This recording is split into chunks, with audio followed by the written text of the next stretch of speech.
9/11 9/11 की त्रासदी आज भी लोगों को झंझोर कर रख देती है। 19 साल बाद आज भी उसकी बरसी को याद कर दुनिया की आंखें नम हो जाती हैं। 11 सितंबर 2001 को अलकायदा के आतंकियों ने अमेरिका के न्यूयॉर्क स्थित वर्ल्ड ट्रेड सेंटर, पेंटागन और पेंसिल्वेनिया पर एक साथ हमले किए थे। बता दें कि अमेरिका की एक शांत और खूबसूरत सुबह पलक झपकते ही खून से सराबोर हो गई थी। सुबह 8:46 पर हुए हमले में पूरी दुनिया कांप उठी। हमले की तस्वीरें जिसने भी देखी वो सिहर उठा। दुनिया के सबसे शक्तिशाली देश पर यह सबसे भीषण और बर्बर हमला था, जिसने समूची मानवता को शर्मसार कर दिया था। अलकायदा के 19 आतंकियों ने 4 विमानों को हाईजैक किया और चारों को एक के बाद एक 4 ठिकानों पर हमला कर आतंक का सबसे भीषण रूप दुनिया को दिखला दिया। पहला हाईजैक विमान वर्ल्ड ट्रेड सेंटर के उत्तरी टावर से टकराया। इसके कुछ देर बाद 9:03 पर दक्षिणी टावर को भी आतंकियों ने एक विमान से भेद दिया। इन 2 हमलों के बाद भी आतंक का सिलसिला नहीं थमा।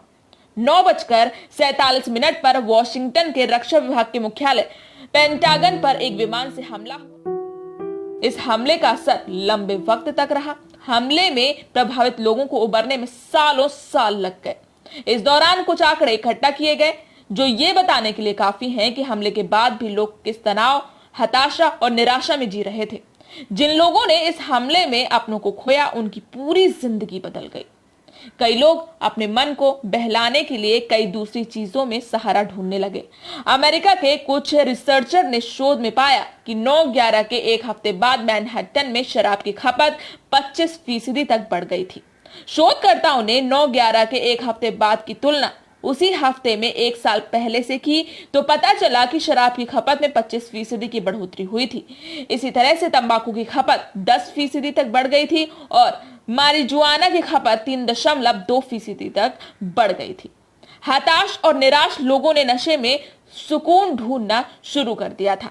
इस त्रासदी को भूलने के लिए लोग नशे के आदी होने लगे थे।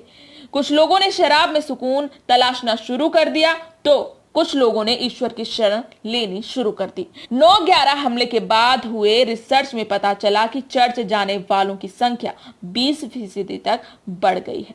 लोग हमले में मारे गए अपनों को याद कर रहे थे, उनकी आत्मा की शांति के लिए प्रार्थना कर रहे थे, या फिर यह कहना गलत नहीं होगा कि इस त्रासदी को भुलाकर नई जिंदगी शुरू करने की दुआ कर रहे थे।